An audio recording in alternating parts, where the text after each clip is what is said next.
Hi, Yulin. Kailangan mo ba ng tulong? Hindi na, salamat. Hayaan mong tulungan kita. Para naman, kahit papano naging parte rin ako ng isang major interview. Balita ko, ikaw ang nirekomenda ng editor. Ikaw ang ace journalist sa magazine natin. Kaya dapat lang sa iyo yun mapunta. Yulin, siguradong tataas ulit ang sales next issue. Napaka-importante ng interview na to, kaya ibibigay ko ang best ko. Hindi na ikaw ang mag-i-interview sa kanya. Jongshui, bakit nire-review mo pa ang outline niya? Sa tingin ko kakaiba ang ugali ni Shian. Tiningnan ko ulit yung outline ko. Medyo conservative ang ibang tanong, pero pwede pang ma-improve. Kaya ko pang ayusin yan. Ayos ka lang ba? Nasiraan ka na ba dahil hindi ikaw ang mag-i-interview? Kahit ma-perfect mo ang outline mo, hindi ka rin naman babalikan ni Shian. Ang narinig ko, tinawagan ng editor-in-chief ang company at siyang nirecommend. Kaya kung iisipin mo, mas mahalaga ang tactics kahit na meron kang kakayahan. Marami pang iba dyan. Kahit na wala si Shian, may iba pang oportunidad. Maganda ang tactics pero hanggang isang interview ka lang. Dapat maganda rin ang article mo. Kulang ako sa tactics. Hahasain ko na lang ang sarili ko. Ay, sayang naman. Hindi mo na ako matutulungan na makita ang itsura ni Shian. Pogi kaya siya o hindi?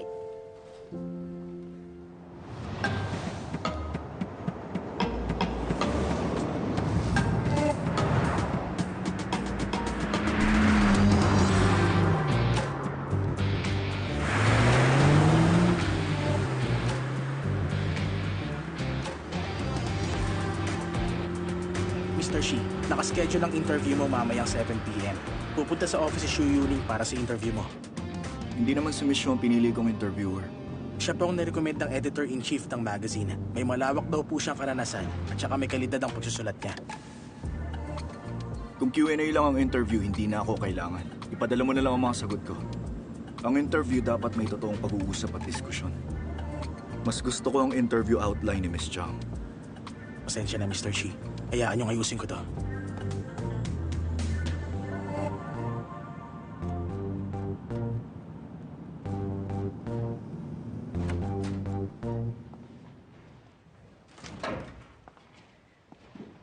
Missy, narito na ako. Okay, bye-bye.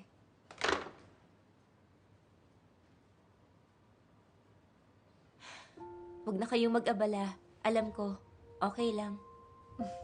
Anong alam mo? Alam kong gusto niyo akong makausap tungkol kay Shian. Naiintindihan ko. Mas maraming experience si Yuling. Kaya lang, may kaunting sama ng loob pa rin. Kailangan ko pang i-improve ang interview outline ko. Kaya walang dapat pang hinayangan. Babawi na lang ako sa susunod. Ang ganda ng suot mo ngayon. Birthday ng boyfriend ko. Gusto kong magmukhang maganda sa kanya. Kung natuloy ang interview ko kay Shian, hindi kami makakapag-celebrate. Kaya sa tingin ko, ayos lang.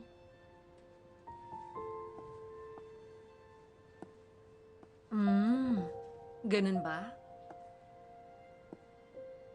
Bakit, Missy?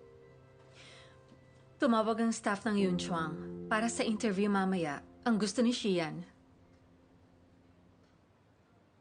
Ikaw ang gumawa. Kaya nga lang, magsa-celebrate pa kayo ng boyfriend mo. Hindi ka pwede, tama? Ako ang gusto ni Shian? Oo, ikaw ang pinili niya. Mamayang gabi.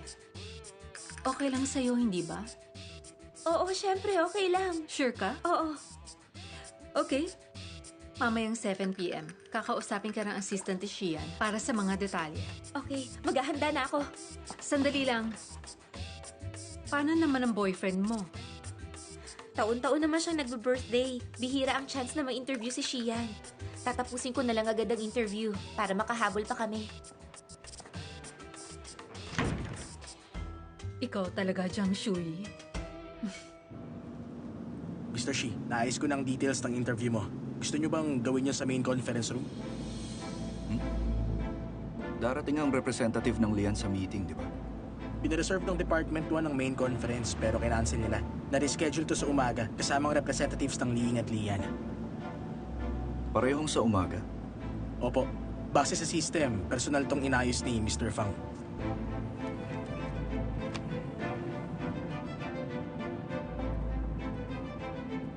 Fanlay, Ibaba mo ko kahit saan. Babalik ako ron. Opo, Mr. Shi. Ha? Paano naman si Miss Jean? Sunduin mo siya. Bumalik kayo sa mansyon. Opo.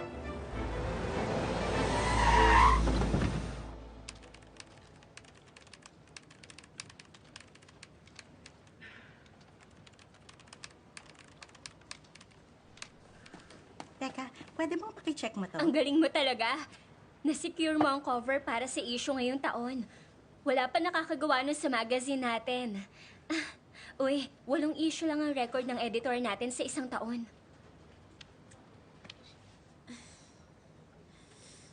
Uy, kape na naman. Ano ka ba?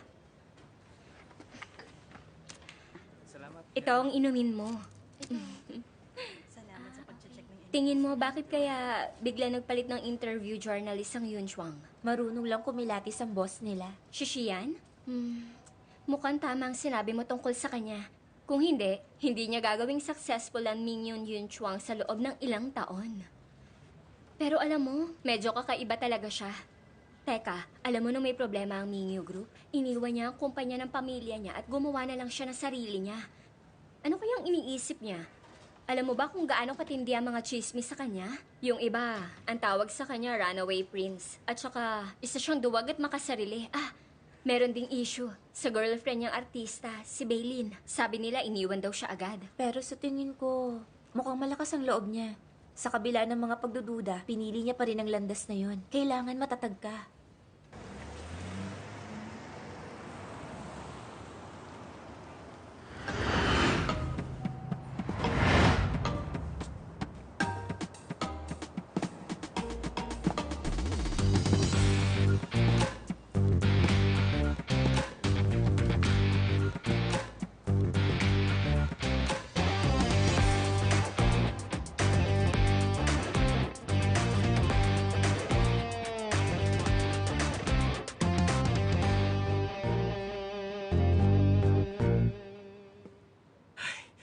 Isang karangalan kung sakaling matuloy ang partnership sa Ling. Ano ba, Mr. Fang? Pamilya na rin Tama tayo, ka. hindi ba? Oo nga. Ilang taon na Totoo tayo ang sinabi mo. magkaibigan. Tama ka. Mr. Shi? Kumuha ka ng 2 malamig na kule sa pantry. Opo. Ay, may ginagawa akong article tungkol sa Liying. Balita ko may pinag-aaralang investment ang Yun Chuang. Teka, alam mo ang Liying, di ba? Ilang taon rin sila nakakuha ng momentum. Maraming gustong mag-invest sa kanila. Walang kahit isang malino na picture si Shian sa internet. Mas lalo pa siyang naging mailap. Ayaw niyang magpakita sa harap ng press. Kung makukunan lang sana natin siya ng exclusive video or audio piece para sa digital magazine, siguradong dadami ang readers natin. Iniisip mo pa rin ang pag-upgrade ng digital magazine? Lahat tayo nakikinabang sa financial information. Kung hindi i-revamp at ipapareho natin ang content sa print version, walang interaction sa mga readers, lalo silang mananawa sa atin. Mukhang ang maganda ang point mo. Pero wala namang sapat na manpower o pera ang company para ma-upgrade ang digital magazine na yan. Kahit na makumbinsi ang editor-in-chief, siguradong tatanungin ka pa rin niya. Sinong gagawa? Anong gagawin? Saan tayo kukuha ng pera? Eh di ako. Gusto kong makita ng mga nakatataas na kaya kong manguna sa pag-upgrade ng digital magazine. Kapag na-monetize ang content, masasagot ang problema sa upgraded digital magazine. Ang tapang mo talaga. Ipagpatuloy mo, susuportahan kita.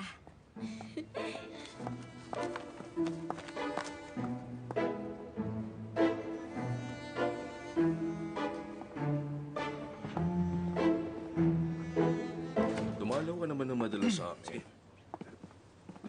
Ay, Mr. Shi. Mr. Shi. Malamig yan. Salamat, Mr. Shi. Siya nga pala.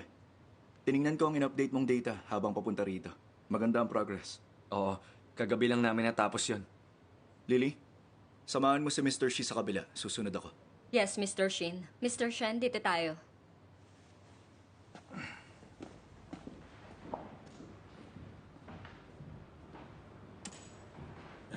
Mr. Shi. Mr. Shia, kung may request kayo, huwag kayong mahihiya. Huwag kang mag-alala. Mahaba naman ang pinagsamahan namin ni Mingyu. Sa nakalipas na 2 taon, meron din kaming business deal sa papa mo. Siyempre, dahil sa mga pangyayari ng panahong yun, talagang gusto rin namin makatulong. Kaya naniniwala ako, magiging maganda ang pagsasama natin sa pagkakataong ito. Mr. Shi, may gusto ba kayong itanong sa kanya? Salamat. Na-review ko na ang tungkol sa sitwasyon ng Liying. Pero mas interesado ako sa kung ano ang future direction ng kumpanya niyo. Ang kumpanya namin ay kabilang sa mga nangunguna sa industriya ngayon. Tungkol naman sa Lian Technology, isa sila sa mga supplier namin dati. Wala itong kinalaman sa posisyon. Base na rin sa impormasyon nyo, kung ang pinakalayunin ng kumpanya nyo ay maglingkod sa mas malawak na publiko, nangangailangan ito ng karagdagang advancement sa technology. Sa ngayon, wala pa akong nakikitang solusyon. Mr. Shi, ganito kasi. Ang Liying ay isang matatag na kumpanya. Ang pag-i-invest sa kanila ang makakatulong sa atin na makapasok sa industriya. Isa pa, magandang relasyon ng Liying at Mingyu. Kumbaga, magkasama sa hirap at ginhawa. Tama yun. Naiintindihan ko. Malaki ang respeto ni Papa sa Liying. Ganun pa man, business is business. Kapag namumuhunan ka, binibili mo ang future value. Kung gusto nyo makipag-collaborate, magpakita kayo ng plano para ma-enhance ang core technology nyo. Isa pa, isa kaming investment company at hindi isang charity. Alam nyo yan, hindi ba? Maraming salamat sa pagpunta nyo.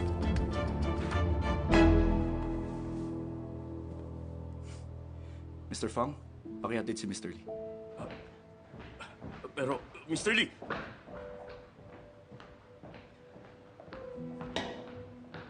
Mr. Lee!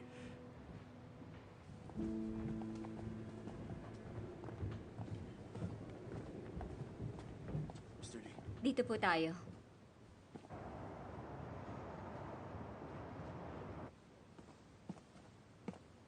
Matatagalan pa ang technical breakthrough. Kapag nangyari yon, mapapalakas nito ang domestic chip production. Kaya ipagpatuloy mo lang yan at gumawa ka ng sarili nating patents. May tiwala ako sa'yo. Ibibigay ng Yunchuang ang lahat ng suporta. Salamat, Mr. Shi. Kung mareresolba natin ang issue sa pondo ng R&D, sigurado akong malaki magagawa natin. Bibisita ulit ako sa Lian bukas.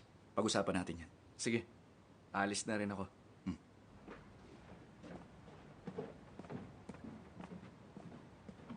Mr. Shi, tatapatin ko na kayo.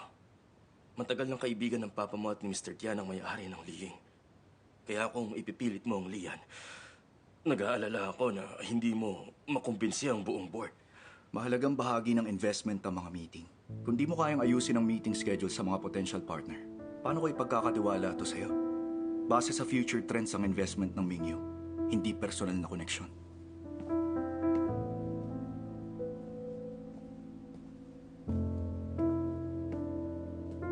Mr. Tian, biglang dumating si Mr. Shi kanina. Hello, sir.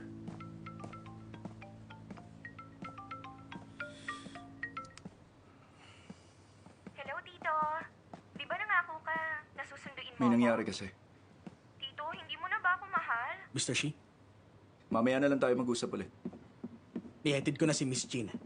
Pero nagrereklamo siya dahil hindi mo siya sinundo. Gusto niyang malaman mong nagtatampo siya. May sasabihin ka pa? Meron pa, hindi ka raw makontak ni Mr. Guanji sa phone mo. Anong kailangan niya? May i-host siyang dinner sa Warner Estate.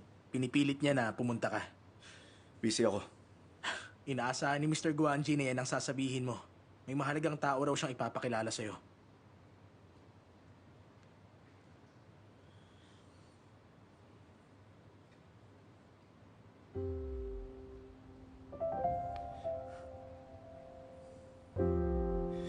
Sige, sabihin mo sa kanya pupunta ako.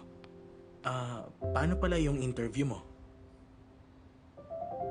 Ipaliwanag mo sa kanila ang sitwasyon at i-reschedule mo na lang. Sige, gagawin ko na.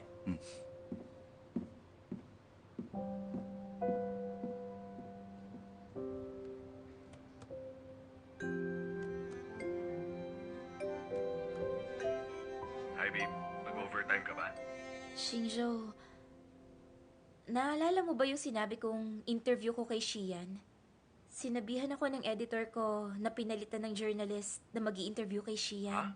Ako na raw. Minsan na lang tayo mag-celebrate. Sorry talaga, Shinjo. 2 buwan ko ring pinaghandaan ang interview ko kay Shian. Bihira lang ang pagkakataong to. Ako raw ang gusto niya. Kapag hindi ko ginawa, wala kaming cover story sa next issue. Alam mo naman na maraming kwento tungkol sa kanya. Wala pa siyang naging interview mula nung itinayo niya ang Mingyu Yunchuang. Ito ang una niyang exclusive interview.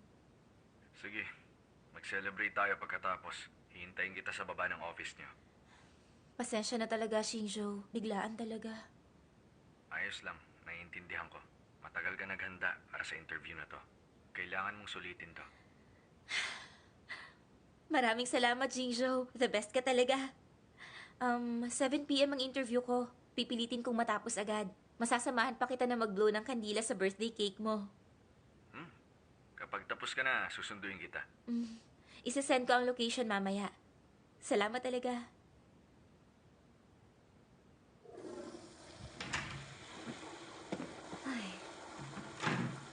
Ayos lang talaga sa boyfriend mo. Okay lang daw. Sabi pa nga niya, susunduin niya ako. Alam mo, napakaswerte mo. Napaka-understanding talaga ng boyfriend mo. Samantalang ang boyfriend ko napaka-possessive. Kapag hindi ko siya sinipot, magagalit siya sa akin. Kahit ano pang dahilan ko. Tara na.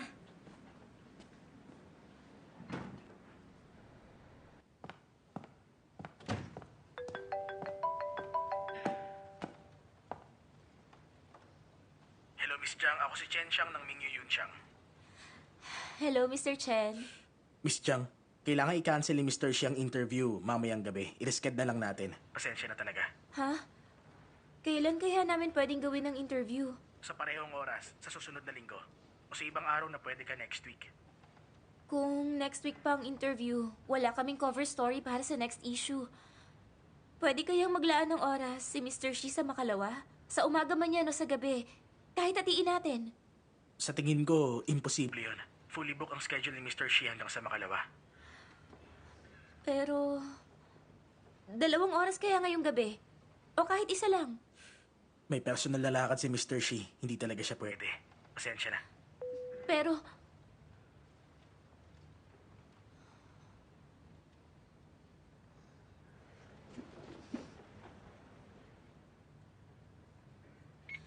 Hi, Shanshan. Favor naman dyan. Tulungan mo akong alamin kung saan pupunta si Shian ngayong gabi.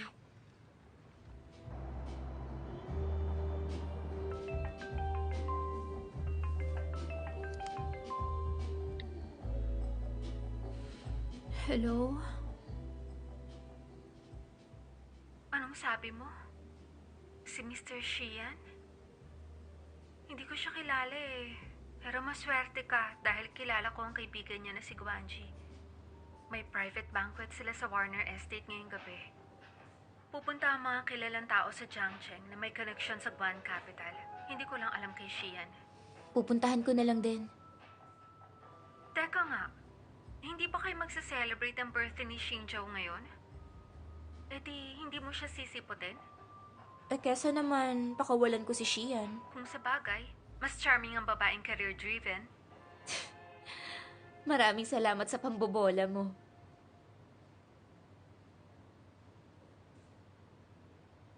Warner Estate.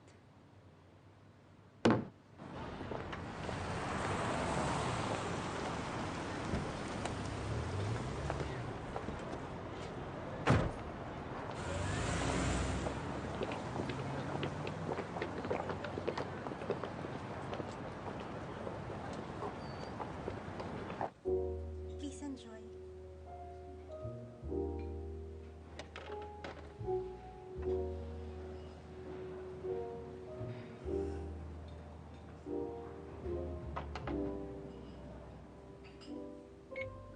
Magkita naman tayo.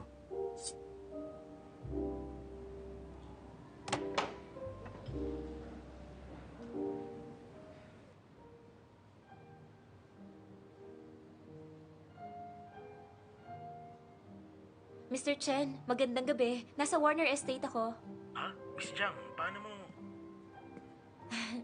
Pasensya na kung pumunta ako, pero importante lang po talaga. Pwede bang pakisabi kay Mr. Shi na hinihintay ko siya rito? Sana maramdaman niya na sincere talaga ako at mapagbigyan niya ako. Makinig ka. Maghintay ka na lang muna. Subukan kong kausapin si Mr. Shi. Pero di ko may papangakong haharapin ka niya. May posibilidad na wala ka mapapala. Alam ko. Ganun pa man, maraming salamat sa'yo.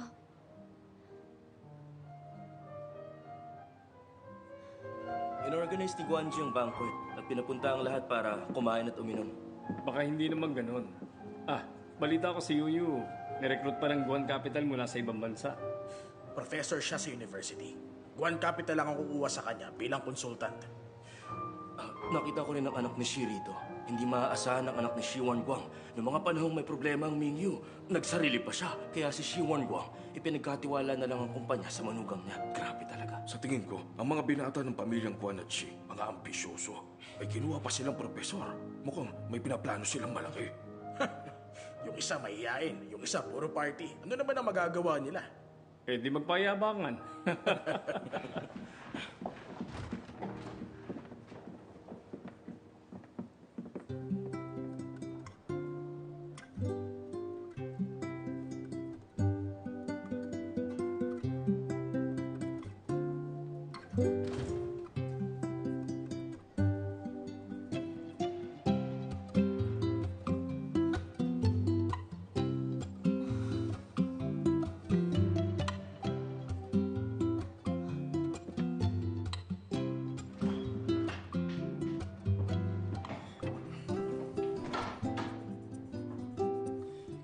Malilate na naman ba si Guanji?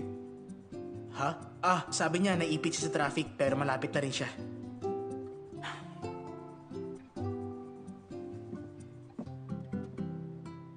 May kailangan ka pa ba? Si Miss Jiang ng Financial Introduce. Sabi niya maghihintay siya. Sana rin mapagbigyan mo siya na may interview ka ngayong gabi. Jiang Shui? Di ba sabi ko kausapin mo siya? Kinausap ko siya. Pero ang sabi niya, kung hindi matutuloy ang interview, walang cover story ang next issue. Hindi ko alam kung paano niya nalaman na narito kayo. May meeting ako bukas sa Lian Technology. Kaya wala akong oras para sa interview ngayon. Dahil nandito siya, baka hindi pa siya kumakain. Dalan mo siya ng pagkain at ipahatid mo na rin siya. Walang taxi rito. Yes, sir. Graduate siya ng Harvard University. Dual PhD sa Economics at Finance sa Cambridge University. Professor sa University of Finance and Economics. Ang ganda ng resume niya.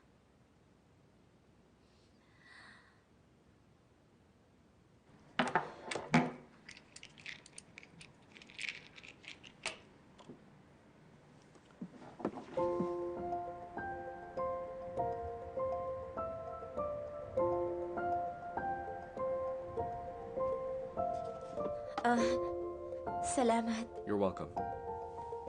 Excuse me. Ikaw ba si Professor Yuyu? Teka, kilala mo ako? Nabasa ko kasi ang ilan sa mga sinulat mo. Fintech, technology-driven financial innovation. Hindi lang nakakaapekto sa macroeconomy. May potential din ito na babago nito ang mga buhay natin. Malapit ang loob ko sa larangan na to dahil mahalaga ito sa buhay natin araw-araw. Tama ka. Kaya nga yun ang pinili kong research direction. Alam mo noon kasi, masyadong mataas ang konsepto ng finance at capital. Pero ngayon, inaalam natin kung paano ba at hanggang saan ito mababago ang buhay natin. Kung may pagkakataon ako, gusto kong bumalik sa alma mater at umattend sa lecture mo, Professor Yu. Huh? Doon ka rin pala graduate. Oo. Sa Financial Introduce ako ngayon bilang journalist. Professor Yu, pwede ba kitang i-add sa Mr. Shi. WhatsApp? Ano yun? Scan ko na. Sige. Siya si Jiang Shui ng Financial Introduce. Tapos na. Jiang Shui, journalist ang ilalagay ko rito. Salamat. Jiang Shui. Ang nagwagi sa Person of the Year interview ay ang nagsulat na Chu Ching Guo at ang matinding labanan sa pananalapi ay si Jiang Shui!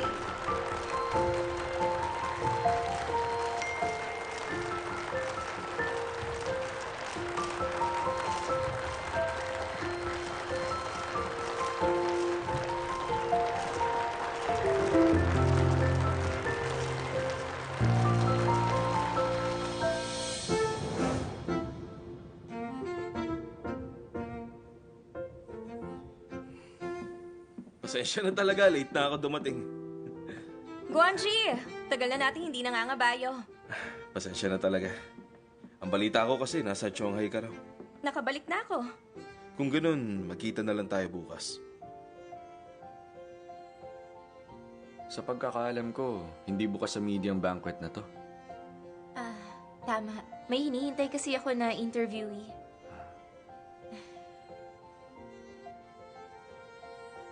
Mahalaga ang trabaho, ganun din ang health mo. Mukhang hindi maganda ang pakiramdam mo. Wala to. Iinom lang ako ng gamot.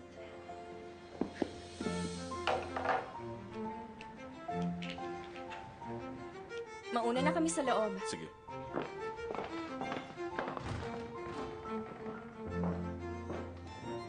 Kailangan ko nang umalis. Sige.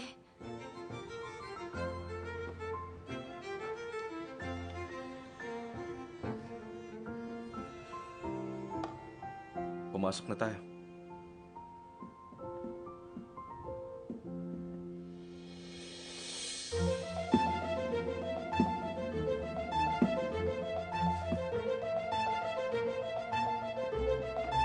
Mr. Shi! Sorry, Miss Jiang. Hindi talaga pwede si Mr. Shi. Gagawa ko ng paraan para may interview mo siya ng mas maaga. Siguradong gutom ka na. Kumain ka na lang muna. Ipapahatid na lang kita. Wag na. May sundo ako.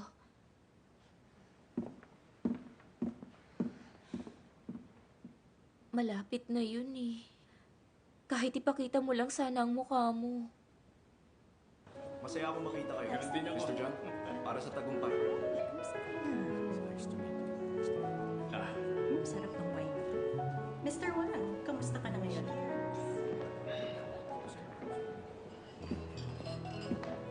Hello, Professor Yu. Maligayang pagbabalik. Hello, Mr. Shi. Salamat.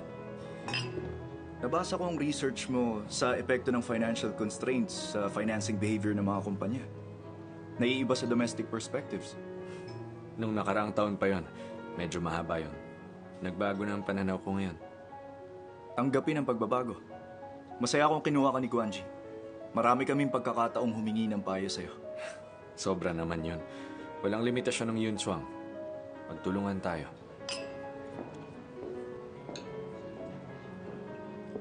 Nga pala, binasa ko kanina ang Zhu Xingguo at ang matinding labanan sa pananalapi. Matalas ang pananaw, magandang pagkakasulat, at nakaka-inspire. Baka gusto mo ring basahin kapag may oras ka. Medyo naaalala ko nga yun. Mahusay yung sumulat. Cheers. Ladies and gentlemen, attention please. Nagtipon tayo rito ngayon dahil matagal na kayong kaibigan ng Guan Capital. Ngayong gabi, inihanda ko ang banquet na ito bilang pasasalamat sa inyong kooperasyon. Kasabay nito, gusto kong ipakilala ang bagong kaibigan. Ang aming strategic advisor, Mr. Yu Yu, isang finance professor.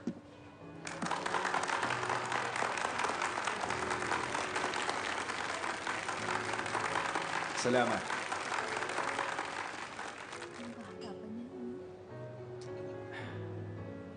Enjoy kayo. Hayaan nyo ipakilala kong... Hindi na kailangan.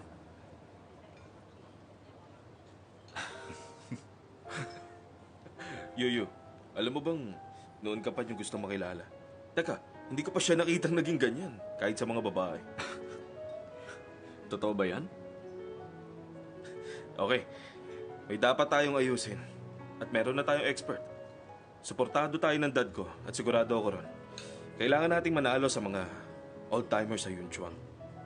Tungkol pala sa dad mo, gusto mong... Sandali lang. Huwag tayong magmadali. O sige. Pwede na nating sabihin na tayo ang Three Stooges. Hindi ako katulad mo. Okay, sige. Para tayong Three Musketeers. Walang makakapigil sa ating tatlo. Cheers.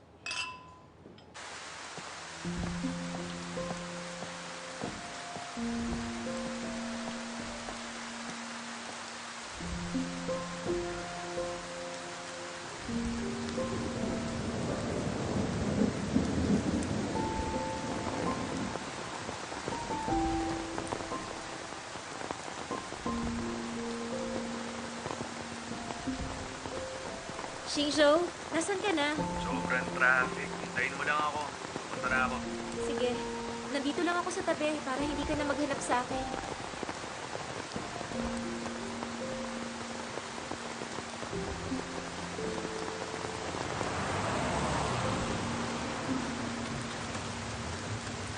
Hi, Miss Shang!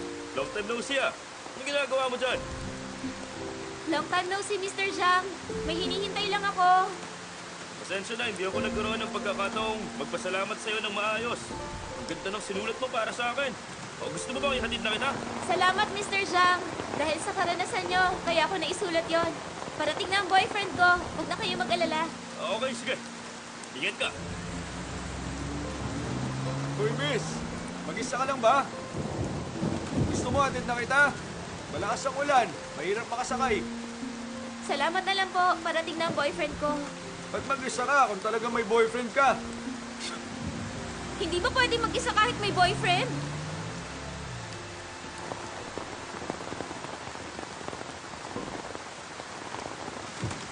Bakit kaya nandito pa siya?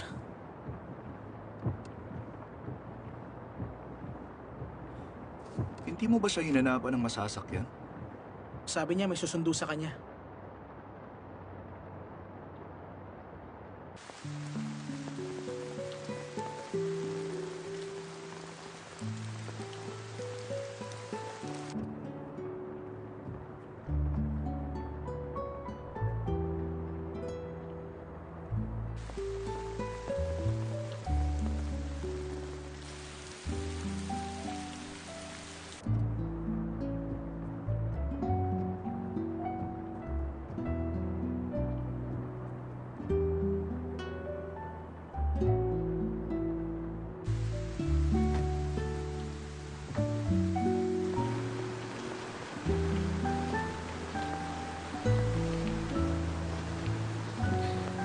Shinjo, gaano pa katagal? Ang lamig na eh. Hindi kaya hindi pumunta yung sundo niya?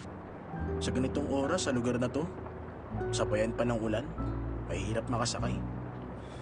Ilapit mo ang kotse.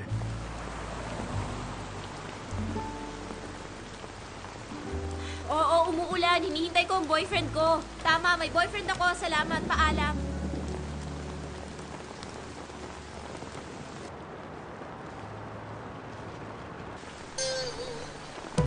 Hindi siya yun, di ba?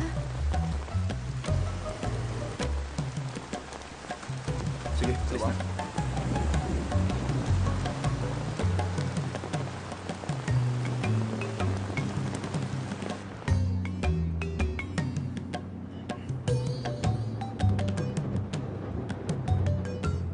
Hinihintay niya nga ang boyfriend niya.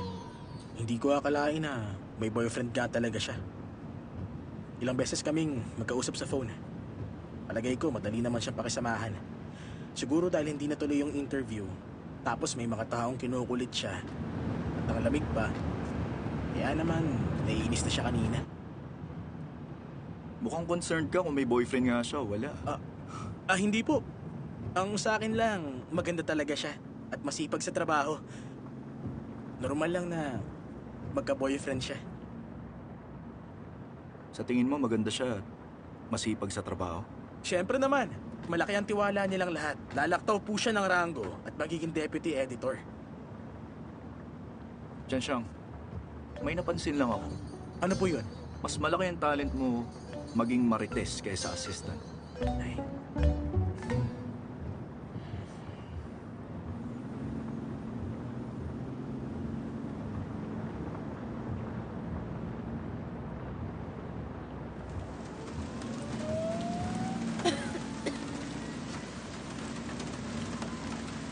Sorry, Shui. Malakas ang ulan at madulas ang kalsada. Naipit ako sa traffic kanina. Malamig ba? Ayos lang ako.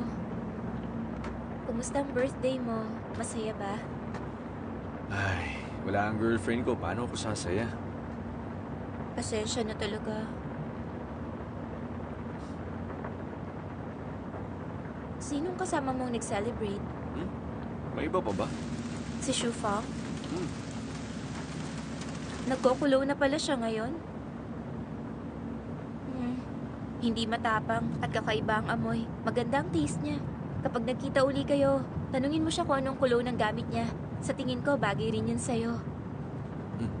Kumusta interview mo? Mahabang kwento. Basta, nakakainis lang pag-usapan. Sige, huwag ka na mainis ha.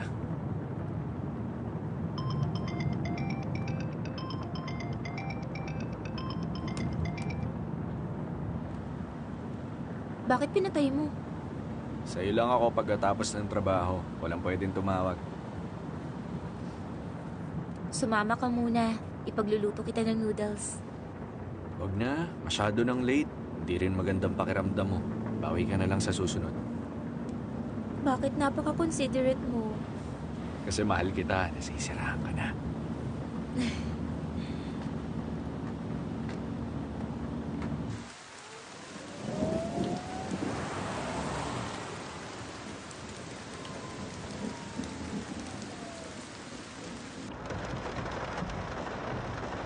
Birthday mo pa rin ngayon.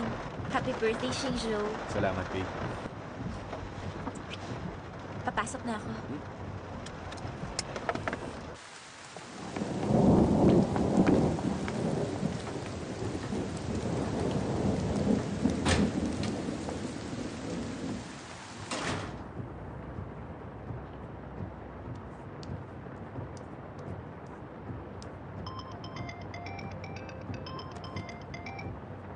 Hello? Ano yun? Ano?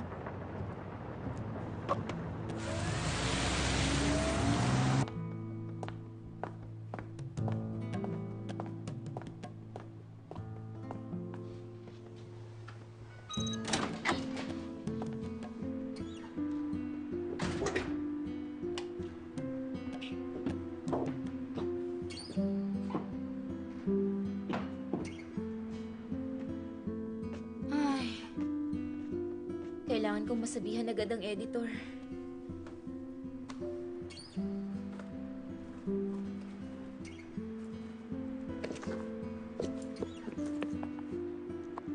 Yung phone ko.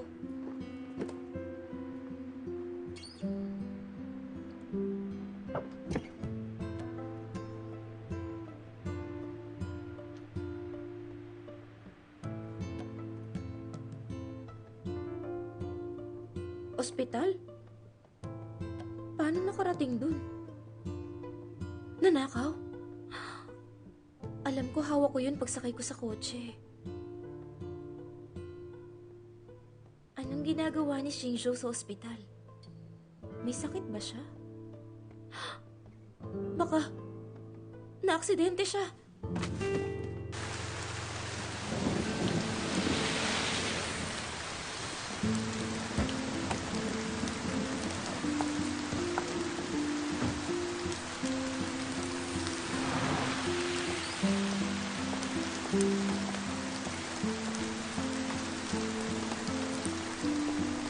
Nandito nga siya.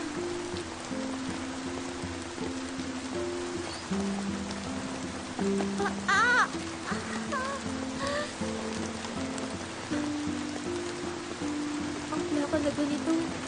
Ay, buti pa lumayo na ako.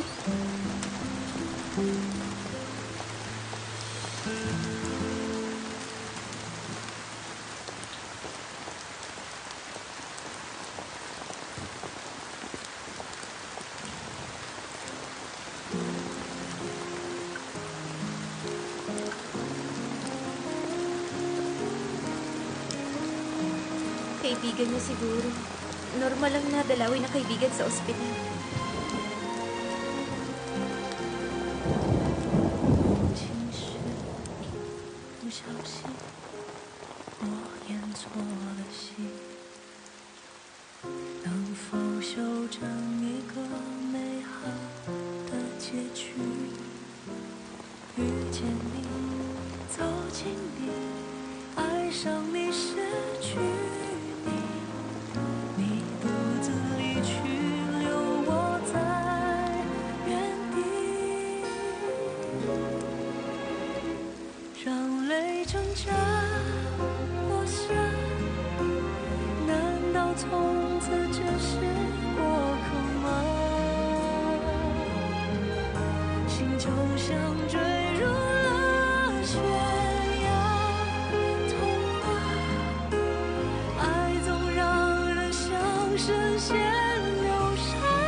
走远。